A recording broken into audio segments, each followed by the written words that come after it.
اور جناب اس وقت سوشل میڈیا سینسیشن بنے ہوئے ایک استاد، یعنی کہ ویسے تو ٹک ٹاک سٹار ہوتے ہیں، کوئی سیلیبریٹی ہوتی ہے، لیکن ایک استاد کیسے؟ اور یہ جی پاکستان سے ان کا تعلق ہے، رتو ڈیرو سے ان کا تعلق ہے، اور نہ بچوں کو سبق یاد کرنے کی فکر، نہ بھاری بھرکم ہوم ورک، لاڑکانہ کی تحصیل۔ رتو ڈیرو کے بچوں کا اسکول میں دل لگنے لگا کیونکہ ان کے ٹیچر اتنے زبردست ہیں جنہیں آپ دیکھ بھی سکتے ہیں۔ تو بچے جی بڑے جذبے کے ساتھ روزانہ آتے ہیں اور پڑھنے کے ساتھ ساتھ جو دیگر نصابی سرگرمیاں اس میں بھی حصہ لیتے ہیں۔ یہ سب ایک نوجوان استاد کی بدولت ہو رہا ہے اور ان کا نام ہے جی فاروق فرید ابڑو۔ پڑھانے کا انداز ان کا بڑا منفرد ہے اور بچوں کے دل میں یہ گھر کر چکے ہیں اور سوشل میڈیا کی وجہ سے یہ لوگوں کے دلوں میں بھی گھر کر چکے ہیں۔ ہمارے ساتھ موجود ہیں اس وقت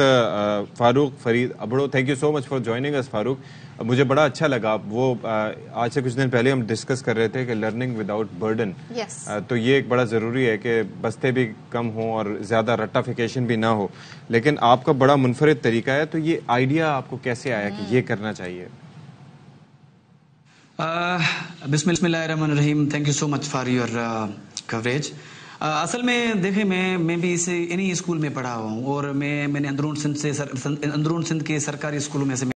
اور جس طرح میں نے تعلیم حاصل کی ہے الحمدللہ اب وہی انرجیز ان بچوں کے اندر ٹرانسمٹ کر رہا ہوں، اور اس کے پیچھے جو میری جو ٹیکنکس ہیں اور ٹیچنگ ڈائنامکس ہیں وہ تھوڑی بہت چینج ہے، اور اس کے پیچھے جو مقصد ہے وہ یہ ہے کہ دیکھیں اب جو چھوٹا بچہ ابھی کے جی نرسری مونٹیسری یا 1 کلاس کا جو بھی بچہ ہے وہ یہاں پر پڑھنے آتا ہے، ہم جسٹ ان کو اگر سیلیبس کے اندر الف ب بد ب بک یہ مسلسل 5.5 گھنٹے اگر یہ پڑھائیں گے تو بچہ ڈیفینیٹلی بور ہو جاتا ہے۔ تو میں نے ان کے اندر کچھ اور ایڈیشن کی ہے، اور ایڈیشن وہ یہ ہے کہ میں ان کو وہ پریکٹیکل مطلب کچھ گیمز ہیں، کو کرکولم ایکٹیویٹیز ہیں، جیسے گیمنگ ہو گئی، جیسے پریکٹیکل ورک ہو گیا۔ اب بچوں کو یہ بتانا ہوتا ہے کہ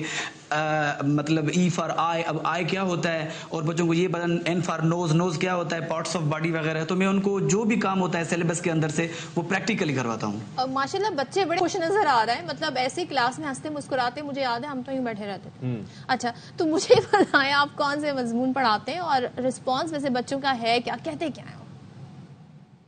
جی سیلیبس کے اندر جو بھی سبجیکٹس ہیں سارے سبجیکٹ میں ان بچوں کو پڑھاتا ہوں، اور اس سے بچے بالکل لطف اندوز بھی ہوتے ہیں، اور وہ can interest, they took very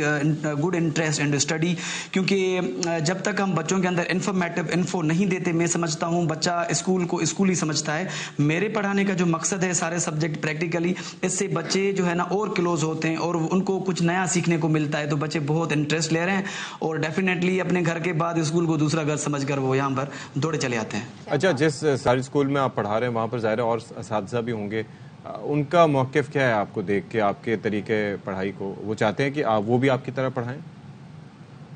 یہاں اس اسکول میں میرے جو سینئر ٹیچرز ہیں ان کی اور میری بہت اچھی بانڈنگ ہے، وہ میری طرح ہی پڑھاتے ہیں، بلکہ جو بھی سرکاری اداروں کے اندر جو بھی سرکاری اساتذہ ہیں بہت اچھے ہیں۔ دیکھیں اب میں نے اتنی شہرت کمائی ہے، اب ایسے تو نہیں کمائی، میں بھی ان پرانے استادوں سے جو ہے پڑھ کر آیا ہوں، اب انہی کی بدولت میں یہاں پر ہوں اور انہی کی انرجیز جو میرے اندر ہے اب وہی انرجیز میں بچوں کے اندر منتقل کر رہا ہوں۔ تھینک یو سو مچ فرید، اور زبردست طریقے سے جی آپ اسی طریقے سے علم بانٹتے رہیں اور بچوں کو جی اب ہم دیکھ کے مجھے بڑی خوشی ہوئی کہ اسکول آتے ہوئے کتنی انہیں خوشی ہو رہی ہے، ورنہ تو بھائی بڑا منہ بناتے ہیں آج کل بچے اسکول جاتے ہیں، خیر ہمارے زمانے میں بھی یہ ہوتا تھا، لیکن دوسرے ٹیچرز کو بھی ان سے انسپریشن لینی چاہیے۔